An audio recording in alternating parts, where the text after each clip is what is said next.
Salut Christine. Salut Marc. Christine, on va quand même dire un mot sur l'aspect financier. On va prendre comme exemple Marineland. Qu'est-ce qu'on observe sur les questions financières? Alors déjà, on observe que après 2015, la fréquentation est passée de 1,2 million visiteurs par an à environ 850 000, après les inondations qui ont quand même valu la mort de Valentin et de pas mal d'animaux quand même. Et que le chiffre d'affaires qui était en 2014 de 37,3 millions est passé en 2019 à 20 468 000. Donc c'est quand même une baisse très conséquente du chiffre d'affaires.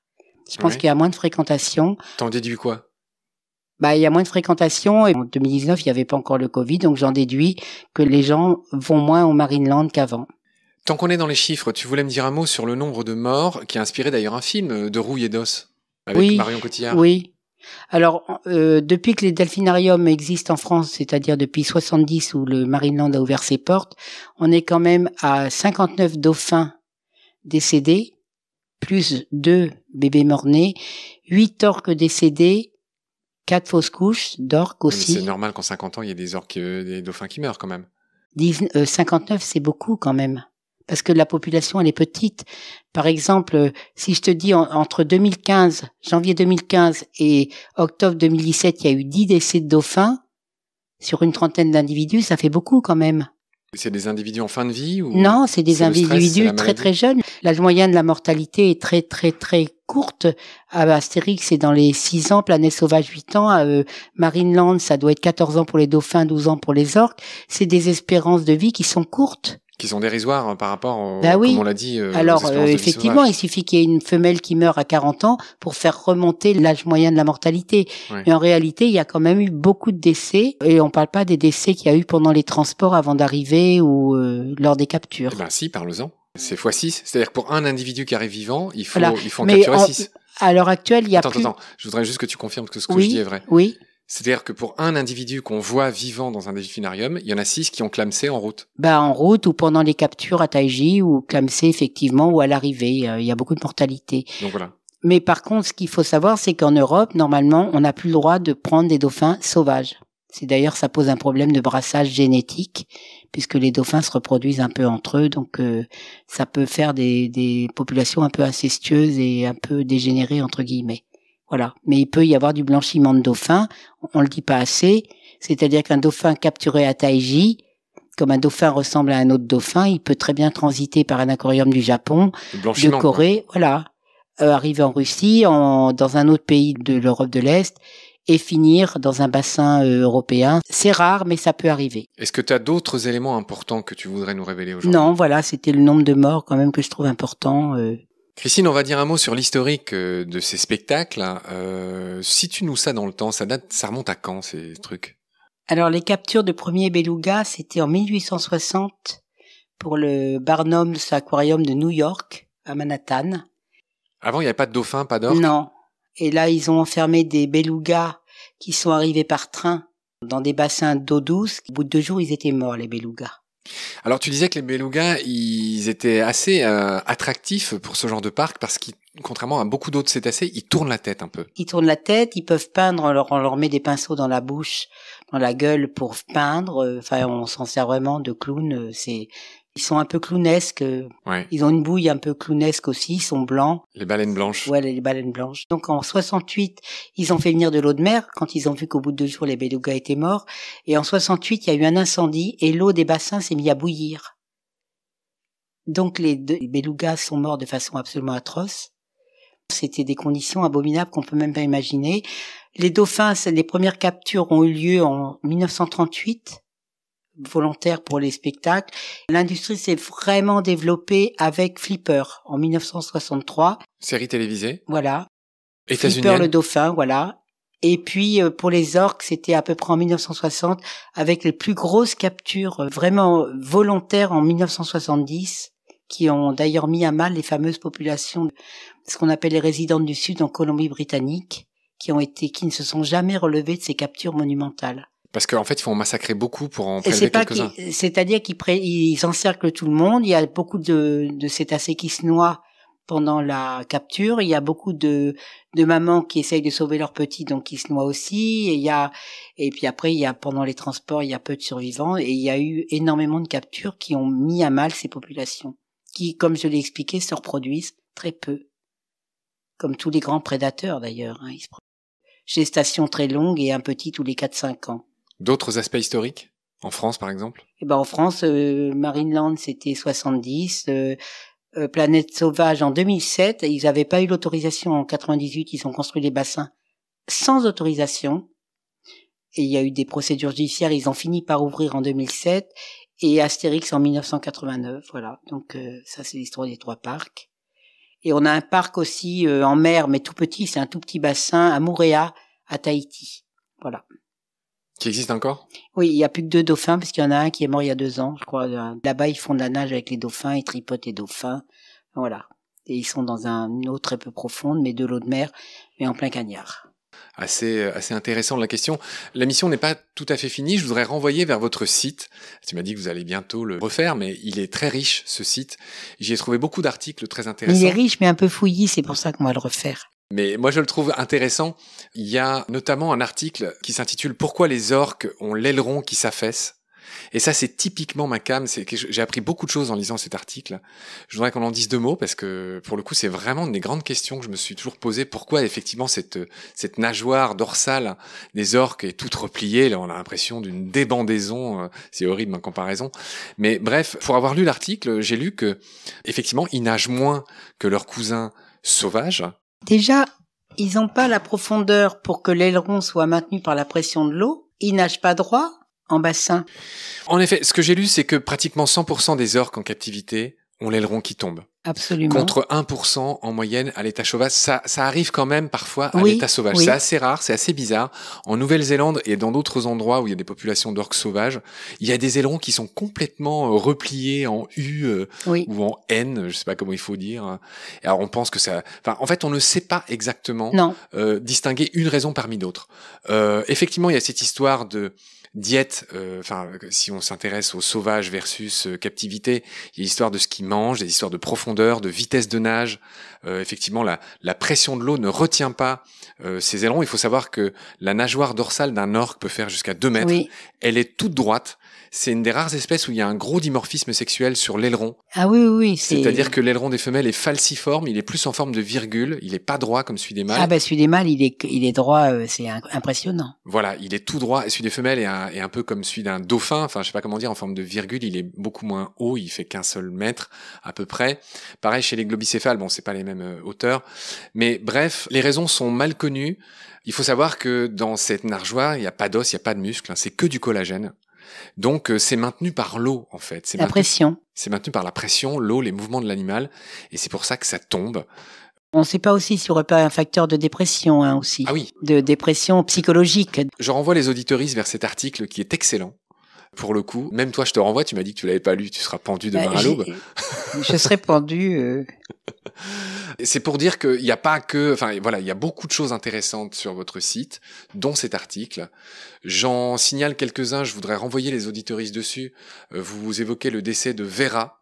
Voilà, une news qui est tombée le 4 juin dernier. Donc j'imagine qu'il y a une dauphin Tursope qui est morte en Italie. Il y a la tragique histoire d'Ethelbert. Il y a les 41 ans de captivité et de frustration de Ulysses, qui est un autre orque détenu en captivité. Ulysse. Ouais, Ulysses, aux eaux de Barcelone, je vois. Oui. Ouais. Et puis il y a Lolita aussi. Lolita. À Miami. Je vois que vous signalez que la Norvège a tué plus de 140 baleines. Et son quota est très élevé cette année. Depuis avril 2021, c'est Oui. très récent. Oui, et son quota est de plus de 1280 baleines. La Norvège a autorisé la capture de 12 baleines de mink jeunes pour faire des tests audio dessus avec des explosions sous-marines faites par des entreprises pétrolières. Donc ils les enferment dans des enclos et ils font des tests sismiques pour voir les dommages que ça peut créer au niveau de l'oreille interne. Donc c'est de l'expérimentation animale à grande échelle. Vous faites une veille qui est très intéressante. Fin mai, vous signalez que la Corée du Sud va désigner l'orque comme une espèce protégée. Oui. Donc il y a aussi des bonnes nouvelles. Ah, donc, oui. Tous ceux qui souhaiteraient faire une veille des nouvelles, je recommande vraiment d'aller visiter ce site Chère Christine, est-ce que Christine, t'as l'impression qu'on a fait le tour de la question ou est-ce qu'il y a des aspects importants de ton La combat? législation, peut-être? Oui, alors on en est où? Eh ben, on en est à la législation de 1981. C'est-à-dire que les règles dans les delphinariums, les consignes sont régies par l'arrêté de 1981, puisque l'arrêté de 2017 qu'on avait obtenu avec Ségolène Royal a été annulé par le Conseil d'État. Depuis, on a rencontré 2 fois Hulot, 2 fois de Rugy, 2 fois Madame Borne, 2 fois Pompili. Et pour l'instant, on est revenu à l'arrêté de 1981. Qu'est-ce qui coince? Il coince la volonté du gouvernement, je pense. Parce que C'est l'arrêté, on a remis des versions d'arrêté revues et corrigées en abaissant toutes nos exigences qui pouvaient coûter de l'argent au parc, en demandant simplement l'arrêt de la reproduction, et ça coince. Comment se fait-il que le gouvernement ne s'empare pas d'un sujet aussi facile pour eux? C'est vrai qu'il n'y en a pas tant que ça, des dauphins, quand on pense, Non, mais il y a quand on des pense à tout le lobbies reste. très forts. Je sais que, par exemple, le lobby de la captivité des cétacés est soutenu beaucoup par Monsieur Delors, qui est le président des Eaux de France et le directeur de Beauval, qui est tout le temps dans les couloirs des sénateurs, des ministères, des Delors, machins. pas Jacques Delors. Non, Rodolphe Delors, qui est le directeur du zoo de Beauval, le président des zoos, et il est très écouté dans les ministères. Et en fait, il y a un lobby très fort derrière. Quoi, je veux dire, c'est. Est-ce qu'il y a des sondages qui disent Alors le sondage le pourcentage de la population française en faveur de l'arrêt? Alors, de on cette a barbarie fait en 2018, avant de rencontrer de Rugy, on a fait un sondage avec Cétacé, la fondation Bardot et la fondation 30 millions d'amis. Il en est ressorti que 70% des Français sont contre la captivité des dauphins à des fins de divertissement. Et 82 ou 86, je sais plus, parce qu'on avait fait les ours polaires aussi à Antibes, sont pour la création de sanctuaires marins, de baies de réhabilitation en mer pour les dauphins anciennement captifs. Bon, tu sais comme moi qu'ils peuvent pas être réhabilités. Tous Non, ces mais animaux. on peut pas les relâcher dans la mer, mais on peut les mettre dans des baies marines Oui, avec des soigneurs où ils auraient plus de spectacle à faire, où ils seraient dans l'eau de mer et où ils apprendraient petit à petit à nager en profondeur et à chasser. où ils finiraient leur vie dignement. Voilà. Oui. très Mais juste. ça, au contraire, ils vivraient sûrement mieux que dans un bassin chloré. D'accord, Christine. Est-ce que tu as eu raison de préciser ça? Il me reste à te remercier de ta gentillesse, d'être passée nous expliquer tout ça.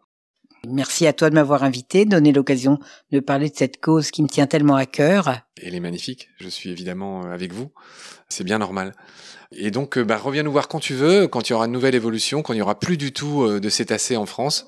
Je vois que tu as la larme à l'œil, là. Non, mais c'est pas, malheureusement, le gouvernement est pas pressé de faire quelque chose, donc c'est à nous de pas nous décourager et de continuer d'éduquer les gens pour qu'ils aillent de moins en moins dans les parcs. Ça paraît incroyable que les choses aillent aussi lentement. Je viens d'interviewer Loïc Dombreval hier, que tu connais. Des députés, on en a rencontré plein et résultat, on est toujours au même point. Pour moi, c'est vraiment un gouvernement qui blablate. Pour moi, les annonces de Pompili, c'est clair. Je pense qu'elle a fait des annonces très percutantes pour squeezer une PPL qui était en préparation en septembre. Personne n'a compris ce que ça veut dire, squeezer une PPL. C'est-à-dire qu'il y avait, je ne sais plus qui voulait déposer une PPL à l'époque sur la maltraitance animale et qu'elle a devancé cette PPL en faisant des annonces très très fortes. Oui. Mais depuis 10 mois de ces annonces, c'est quand même plus qu'une grossesse, 10 mois, il ne s'est rien passé quand même, faut le souligner. Il suffit de prendre des arrêtés et des décrets quand on a envie de faire avancer les choses. Oui, parce que là, tant que c'est un projet de loi... Mais même, elle peut très bien, si la loi ne passe pas, faire, comme avait fait Ségolène, un arrêté bien ficelé, des décrets qui régissent ce qui se passe dans les bassins, qui interdisent ou pas la reproduction.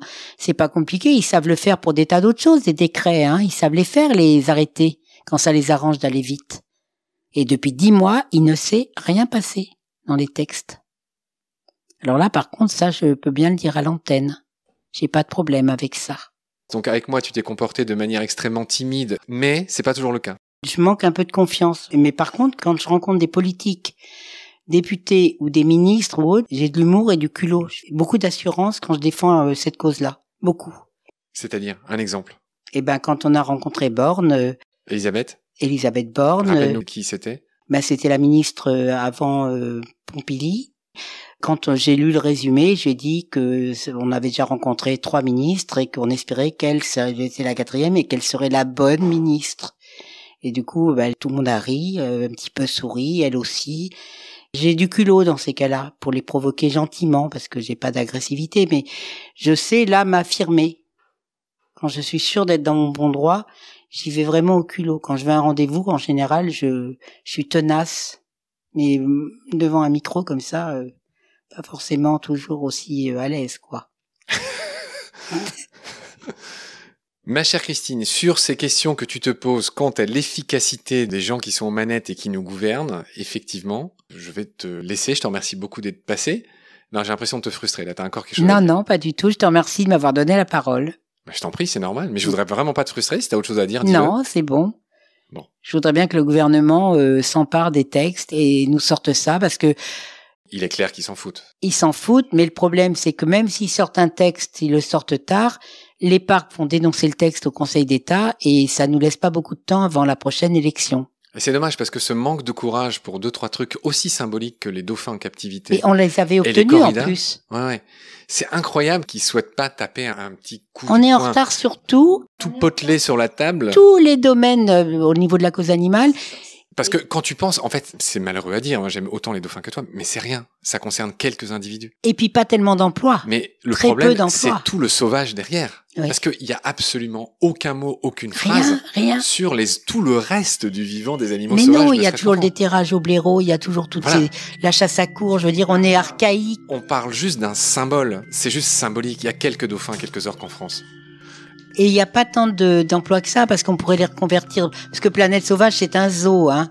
Ils pourraient très bien se reconvertir dans le zoo, les soigneurs. Et on pourrait reprendre des soigneurs dans un sanctuaire marin pour s'occuper des dauphins, parce qu'il leur faudra des soigneurs, même dans un espace marin. Ouais. Bon, Christine, je te remercie beaucoup d'être passée. Je te revois très vite. Gros bisous, à plus tard. Merci Marc, à bientôt. Pendant notre combat, nous deux, tu avais l'œil du tigre. Tu en voulais ce soir-là. Il faut que tu retrouves ça maintenant. Et la seule façon, c'est de recommencer au commencement. Tu vois ce que je veux dire ?